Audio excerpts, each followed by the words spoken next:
At first it was business. Nathaniel needed someone on his arm. I needed the cash. Simple. Until he made me laugh. Until I saw his scars. Until I realized the one pretending was me. Ever caught real feelings in a fake relationship? Yeah, me too. Like, share, and subscribe if love ever took you by surprise. The coffee shop in downtown Asheville smelled like burnt espresso in desperation. I stirred my third cup, watching the foam swirl as I waited for him. Nathaniel Blackwood, tech mogul, Forbes 30 under 30, and my ticket out of financial hell. My name's Dakota, and 3 months ago, I would have laughed if someone told me I'd be sitting here, about to become a paid companion. But student loans don't care about pride, and neither does my landlord. When Nathaniel walked in, he wasn't what I expected. Tall, yes. Expensive suit, obviously. But there was something careful about the way he moved, like he was afraid of taking up too much space. His dark hair was perfectly styled, but I caught him running his fingers through it nervously as he scanned the room. Our eyes met. His were the color of winter mornings, gray with hints of blue that made you want to look closer. Dakota. His voice was softer than I'd imagined from our phone calls. I nodded, standing to shake his hand. His grip was firm but brief, like he didn't trust himself to hold on. We talked business first. 6 months. Public appearances. Charity galas. Family dinners. 20,000 up front, 20 more when it ended. Enough to clear my debts and start fresh. Why me? I asked as we shook hands on the deal. Something flickered across his face. Vulnerability, maybe? You seem real. I almost laughed. If only he knew how fake this all was. The Blackwood family estate in the Blue Ridge Mountains looked like something from a movie. Old money, old trees, old secrets hiding behind every perfectly manicured hedge. Remember, Nathaniel said as we sat in his Tesla outside the imposing front door, we've been dating for 2 months. We met at a gallery opening. You're studying environmental science at UNC Asheville. And you're head over heels for my charming personality, I added, trying to lighten the mood. He almost smiled. Almost. Something like that. His mother, Virginia Blackwood, was exactly what central casting would order for, intimidating Southern matriarch. She looked me up and down like I was a stain on her Persian rug. So you're the young man who's captured our Nathaniel's attention, she said, her accent thick as honey and twice as sticky. Dinner was a minefield of loaded questions and subtle tests. But something strange happened when Virginia asked about my family. Nathaniel's hand found mine under the table, his thumb tracing gentle circles on my palm. It wasn't in the script we discussed. Dakota's parents passed when he was young, Nathaniel said quietly. He put himself through school. The lie rolled off his tongue so smoothly, so protectively, that for a moment I forgot it wasn't true. The way he looked at me when he said it, like I was something precious that needed defending, made my chest tight. Later, as we walked through the estate's garden under stars thick as spilled sugar, I found myself studying his profile in the moonlight. Thank you, I said. For earlier. With your mother. She can be difficult. He stopped beside a fountain, its gentle splashing the only sound besides our breathing. I know what it's like to feel like you don't belong somewhere. There was pain in his voice, old and carefully buried. I wanted to ask, but the walls were already going back up. We should head back, he said, stepping away from whatever moment we'd almost had. But as we walked back to the house, I caught him glancing at me when he thought I wasn't looking. And I realized the dangerous truth. Nathaniel Blackwood wasn't the only one who was good at pretending. Please, if you're enjoying this story, hit that like button and don't forget to share with friends who love a good romance. Your support means everything to us. The charity gala in Charlotte was everything I'd expected. Too much champagne, too many fake smiles, and too many people who measured your worth by the thread count of your tuxedo.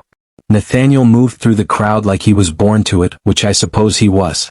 But I was starting to notice things, how his smile never quite reached his eyes, how he touched his watch when he was nervous, how he seemed to be performing even when no one was watching.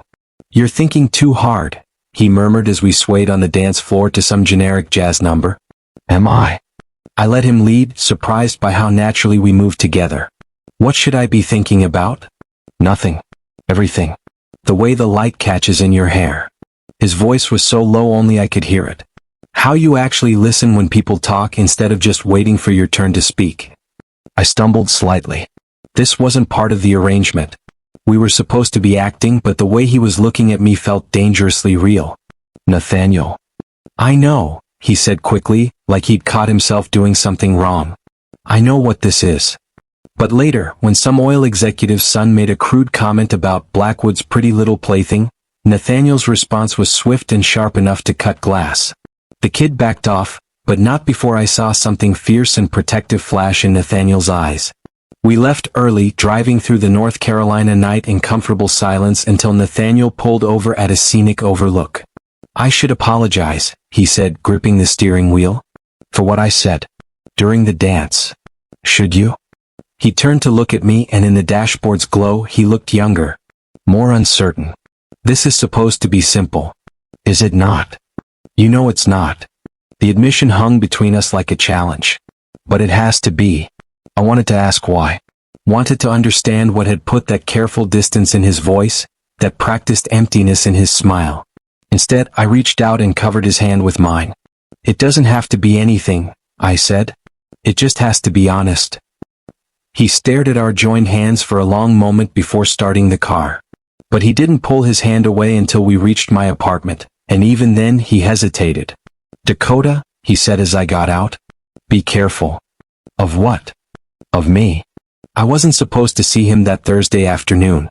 Our next date wasn't until Saturday, some corporate dinner where I'd smile and nod and pretend to understand venture capital. But I'd left my phone charger in his car after the gala, and my battery was dying. So I took the bus to his downtown office, a gleaming tower of glass and steel that screamed success. The elevator to the 42nd floor felt like ascending to another world. But when I walked into the reception area, the polished young woman behind the desk looked confused. Mr. Blackwood isn't in today, she said after I explained why I was there. He called in sick. Sick. Nathaniel, who I'd never seen so much as sneeze. Who approached everything with military precision. I should have left. Should have respected his privacy. Instead, I found myself at his apartment, a penthouse in the arts district that he'd mentioned once in passing. The doorman knew me from our arrangement, waved me up without question. I told myself I was just being a good, whatever we were, making sure he was okay. The elevator opened directly into his living space, and I called out as I stepped inside. No answer. The apartment was modern and minimalist, all clean lines and expensive furniture that looked like it had never been used. I found him in what must have been his bedroom, though the door was open. He was sitting on the edge of the bed, still in yesterday's clothes, staring at a framed photograph in his hands. Nathaniel? He looked up, startled, and quickly set the photo face down on the nightstand. But not before I caught a glimpse of two young men, arms around each other, laughing at something beyond the camera's view. You shouldn't be here, he said, but there was no anger in it. Just exhaustion. Your assistant said you were sick. I am. He gestured vaguely at himself. Just not the kind that gets better with medicine. I sat down beside him, careful to leave space between us. Want to talk about it? For a long moment I thought he'd say no. Then, so quietly I almost missed it, today would have been our anniversary. Marcus and me. 5 years.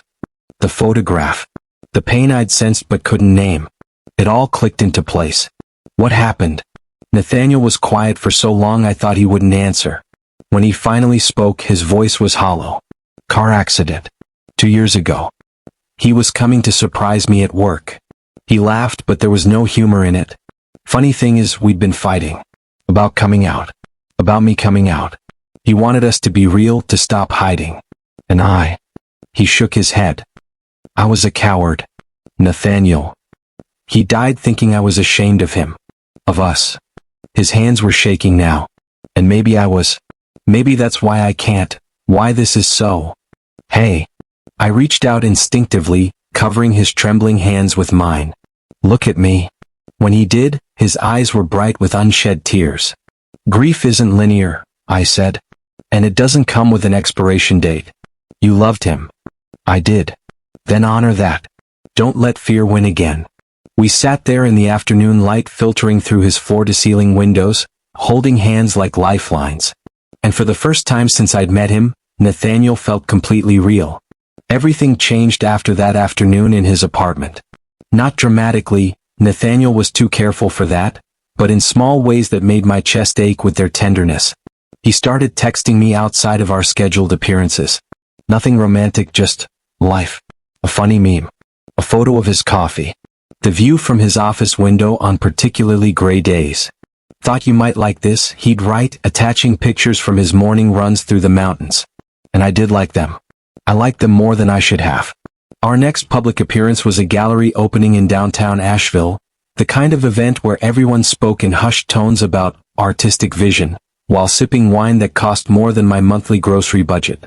"This one reminds me of you," Nathaniel said, stopping in front of a painting that was all swirling blues and greens, like looking at the ocean from underwater. "Because it's all over the place? Because it's beautiful even when it's chaotic." He said it so simply, like he was commenting on the weather, but I felt the words all the way down to my bones. Later, as we stood on the gallery's rooftop terrace overlooking the French Broad River, Nathaniel seemed different. Looser. Like some invisible weight had shifted. "Can I ask you something?" he said, leaning against the railing. "Shoot. Why did you say yes to this arrangement? You could have found other ways to handle your financial situation. Safer ways." I considered lying, giving him some sanitized version of the truth. Instead, I found myself being honest.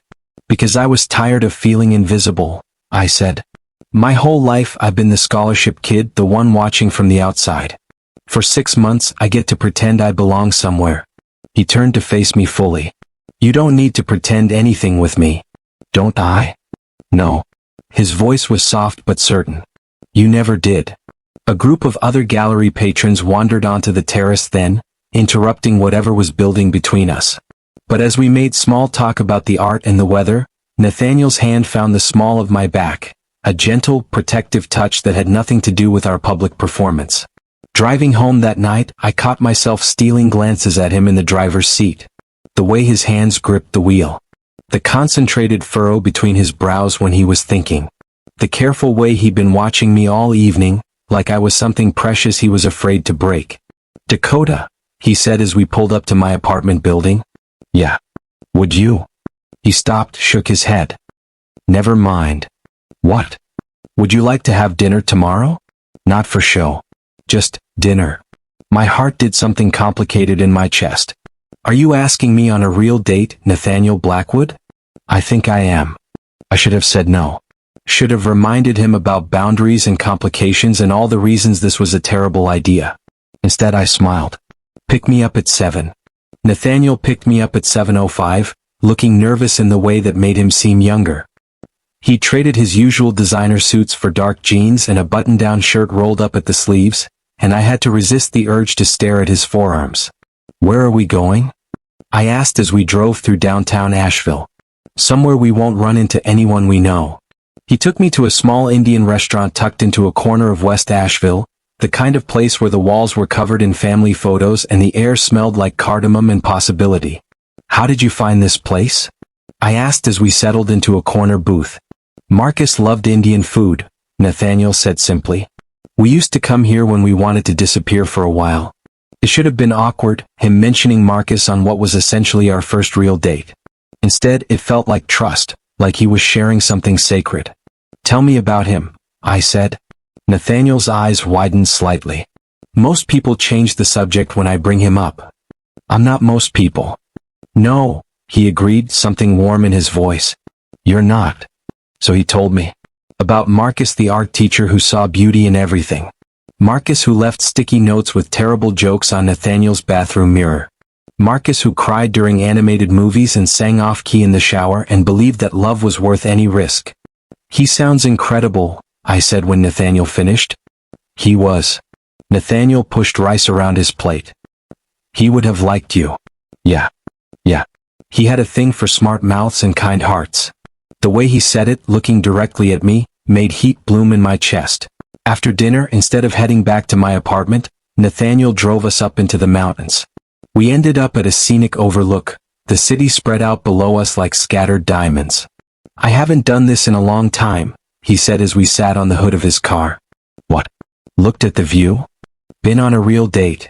He was quiet for a moment. "Been myself with someone." "Who are you when you're being yourself?" He considered this seriously. "Messier than I let people see. I worry too much. I have terrible taste in movies. I'm afraid of heights, which is ironic considering where I live and work. He glanced at me. I'm afraid of a lot of things actually. Like what? Like this. He gestured between us. Like wanting something I'm not sure I deserve. The honesty in his voice made my breath catch. Nathaniel. I know what we agreed to, he said quickly. I know this complicates everything. But I can't pretend anymore that what I feel for you is fake. I turned to face him fully, studying the careful vulnerability in his expression. What do you feel? Like I'm waking up after a very long sleep. His voice was barely above a whisper. Like maybe I'm allowed to want things again. You are, I said. You're allowed to want anything. Even you. The question hung between us, charged with possibility and risk and all the ways this could go wrong. Especially me, I said. He kissed me then, soft and careful and tasting like chai and new beginnings. When we broke apart, he rested his forehead against mine. This changes everything, he whispered. I know. Are you okay with that? I thought about the contract we'd signed. The money. All the logical reasons this was a mistake. Then I thought about the way he protected me at that first dinner. The vulnerability in his eyes when he talked about Marcus. The gentleness in his touch and the careful way he'd been building trust between us. Yeah, I said. I'm okay with that. The call came at 6 a.m, jarring me from dreams filled with mountain roads and gentle hands. Dakota. Nathaniel's voice was tight with panic. I need to see you. Now. I found him pacing in his apartment, still in the clothes from our date, looking like he hadn't slept. There were papers scattered across his usually immaculate coffee table, printouts, photographs, what looked like legal documents. What's wrong?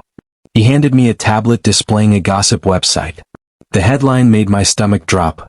Tech mogul's secret boyfriend, love or business arrangement? The article was accompanied by photos, us at the charity gala, the gallery opening, dinner last night. But these weren't the carefully posed shots from public events. These were candid moments. Nathaniel's hand on my back, the way we'd looked at each other over dinner, the kiss at the overlook.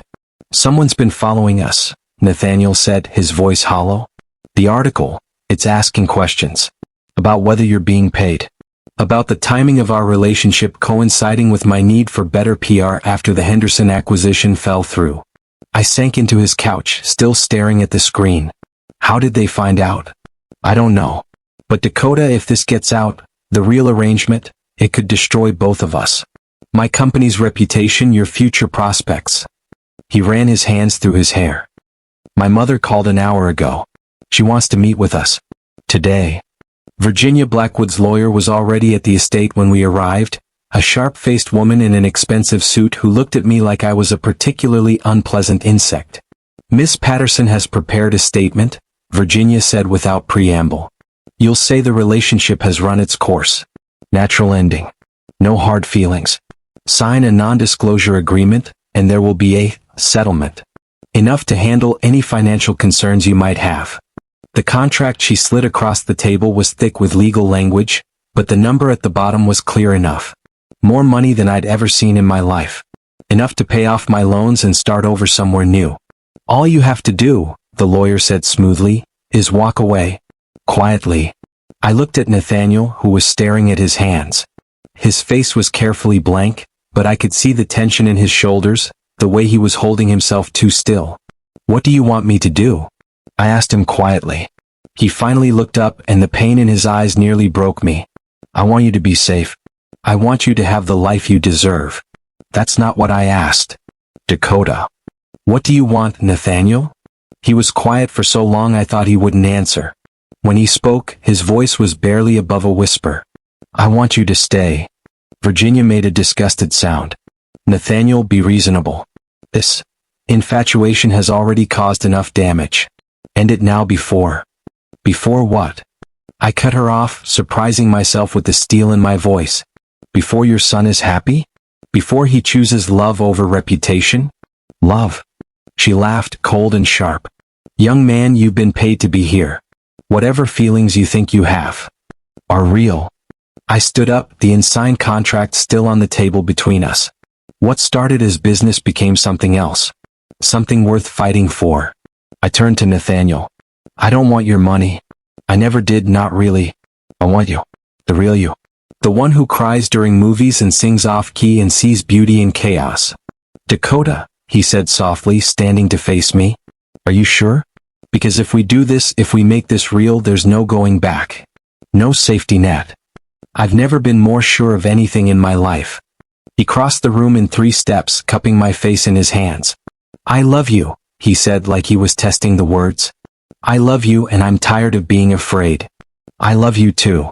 He kissed me then, right there in his mother's living room, in front of lawyers and contracts and all the reasons we should walk away. It was a kiss that tasted like courage and promises and the beginning of something beautiful and terrifying. When we broke apart, Virginia was staring at us with something that might have been respect. Well, she said finally, I suppose we'll need a different kind of lawyer. The media storm was worse than we'd expected. For a week, we were front-page news on every gossip site and business blog. The speculation ranged from salacious to cruel, picking apart every public appearance we'd made, analyzing body language and timing like we were some kind of corporate conspiracy. Nathaniel hired a crisis management firm, but their advice was always the same: deny, deflect, distance. Everything we refused to do. The board is getting nervous, he told me one evening as we sat in his apartment, surrounded by takeout containers and legal documents. They're talking about a vote of no confidence. Maybe you should listen to them, I said quietly. Maybe this isn't worth. Don't. His voice was sharp. Don't you dare suggest that what we have isn't worth fighting for. I'm trying to be realistic, Nathaniel. You could lose everything. I already lost everything once. He moved closer to me on the couch, taking my hands in his. When Marcus died, I thought that was it. No more love, no more risk, no more chance of that kind of pain. But you. He shook his head. You made me want to live again. Really live, not just exist. And if the company votes you out, then I'll start over. We'll start over. He brought my hand to his lips, pressing a soft kiss to my palm. Together. The next morning, Nathaniel called a press conference. Against the advice of his lawyers, his PR team, and his mother, he stood in front of a room full of reporters and told the truth. All of it. He explained the original arrangement, the business contract that had brought us together. He talked about loneliness and fear and the way grief had made him believe he didn't deserve love. He spoke about Marcus, about the guilt he'd carried, about the wall he'd built around his heart. And then he talked about me. About how what started as pretense had become real. About love that caught you by surprise and changed everything. Dakota didn't seduce me for money, he said, looking directly into the cameras. He saved me from a life half-lived. And if loving him costs me everything else, it's still the best deal I've ever made. I watched from the back of the room, my heart in my throat, as he laid himself bare for the world to see. When he finished, the room erupted in questions, but he ignored them all. He walked straight to me, took my hand, and led me out into the afternoon sun. How do you feel? I asked as we sat in his car afterward. Terrified, he admitted. Liberated. Like I might throw up. Any regrets? He turned to look at me, his eyes clear and bright. Not a single one. The fallout was swift. 3 board members called for his resignation within the hour. The company's stock dipped. Social media exploded with hot takes and think pieces about authenticity versus manipulation. But something else happened too. Messages of support started pouring in, from employees, from other young entrepreneurs, from people who saw courage in his honesty. A few major clients released statements backing him. A venture capital firm known for supporting LGBTQ+ entrepreneurs reached out about potential partnerships. It's not all bad, I said, scrolling through the responses on my phone a few days later. No, Nathaniel agreed, pulling me closer on the couch. It's not. We were still facing an uncertain future. The board vote was scheduled for the following week. There were lawsuits to consider, contracts to renegotiate, relationships to rebuild. But as I lay in Nathaniel's arms that night, listening to his heartbeat steady and strong beneath my ear, I knew we'd weathered the worst of it. Whatever came next, we'd face it together. Dakota, he whispered into the dark. Thank you. For what? For staying. For fighting. For showing me that love is always worth the risk. I tilted my head up to kiss the underside of his jaw. Thank you for being brave enough to tell the truth. Even if it costs us everything? Especially then. 6 months later, I was standing in the kitchen of our new house. Not Nathaniel's penthouse or my cramped apartment, but hours, making coffee and watching the sunrise paint the Blue Ridge Mountains gold. The board vote had gone in Nathaniel's favor barely. 3 months of rebuilding trust, proving his leadership hadn't been compromised by personal relationships, showing that authenticity could be a business asset rather than a liability. "You're up early," Nathaniel said, appearing in the doorway in sleep-rumpled pajamas, his hair sticking up at impossible angles. "Couldn't sleep." I handed him a cup of coffee, extra cream the way he liked it. "Big day." Today was the anniversary of Marcus's death, and the first time Nathaniel had chosen to spend it with someone else. We talked about it for weeks, whether I should give him space, whether he needed to be alone with his grief. "I want you there," he'd said finally. "Marcus would want you there too." So we drove to the small cemetery outside Asheville where Marcus was buried, carrying flowers and stories and the weight of loving someone new while honoring someone lost. "I used to think loving you was a betrayal," Nathaniel said as we stood beside the simple granite headstone. "Like I was replacing him or forgetting him. And now I think he'd be proud of me. For choosing love over fear." He turned to me, his eyes bright with unshed tears. "For choosing you." I took his hand, intertwining our fingers. "He's part of your story. Part of what made you who you are. I would never want to erase that." "I know." He squeezed my hand. "That's why I love you." Later we drove to the gallery where we'd had one of our first real conversations. The same painting was still there, all blues and greens and beautiful chaos. "Still reminds me of you," Nathaniel said, stopping in front of it. "Still think I'm chaotic? I think you're perfect." He turned to face me, reaching into his jacket pocket. "Which is why." The ring box was small and simple, nothing flashy or ostentatious. When he opened it, the ring inside was beautiful, a simple band with a small stone that caught the gallery lights like captured starlight. "Dakota," he said, and his voice was shaking. "I know we've done everything backwards. Contract before courtship, business before love. But I want to do this right. I want to choose you every day for the rest of our lives." "Nathaniel," I whispered, "will you marry me? For real this time. Not for show, not for money, but because I can't imagine a future that doesn't have you in it." The yes was already on my lips before he finished asking. I kissed him instead of answering with words, pouring everything I felt into the connection between us. Love and gratitude and the fierce joy of finding someone worth fighting for. When we broke apart, both of us were crying. "Is that a yes?" he asked, laughing through his tears. "That's a yes. That's 1,000 yes." He slipped the ring onto my finger with shaking hands, and it fit perfectly. Like it had been made for me. Like everything that had brought us to this moment had been leading here all along. "I love you," he said. My fake boyfriend turned real fiancé. "I love you too," I replied. My client turned soulmate. As we walked out of the gallery hand in hand, I thought about the contract that had started it all. The arrangement that was supposed to be simple, temporary, safe. Instead, it had given me everything I'd never dared to hope for. A love that was real, a partner who saw me completely, and a future that stretched ahead of us like an unwritten story full of possibility. Sometimes the best things in life start as something else entirely. Sometimes you have to pretend to find what's real. And sometimes, if you're very lucky, a business arrangement becomes the greatest love story of your life. "So," Nathaniel said as we drove home through the mountain roads, his free hand resting on my thigh, "any regrets about answering that first phone call?" I looked at the ring on my finger, at the man beside me, at the life we built from the ashes of a fake relationship and made into something beautiful and true. "Not a single one," I said. "Best business decision I ever made." He laughed, rich and warm and full of joy. "Mine too." And as we drove toward our home, I knew that whatever came next, we'd face it together. Real love, real partnership, real forever. No contract required. It's been 1 year later.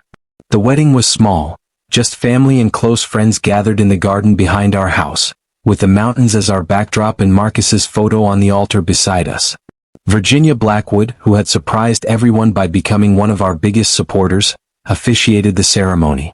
"Love," she said in her closing remarks, "has a way of making fools of us all. The lucky ones learn to embrace the foolishness." As we danced our first dance as husbands, Nathaniel whispered in my ear, "Any regrets about signing that first contract?" I pulled back to look at him, this man who'd started as a client and become my everything, and smiled. "Just one," I said. His face fell slightly. What's that? That it took us so long to make it real. He spun me around, both of us laughing like teenagers, like people who discovered that love doesn't always come wrapped in the package you expect. Sometimes it comes disguised as business. Sometimes it hides behind contracts and arrangements and all the walls we build to keep ourselves safe. But when it's real, when it's true, it breaks down every barrier and writes its own rules. And sometimes, if you're very, very lucky, it gives you a love story worth telling.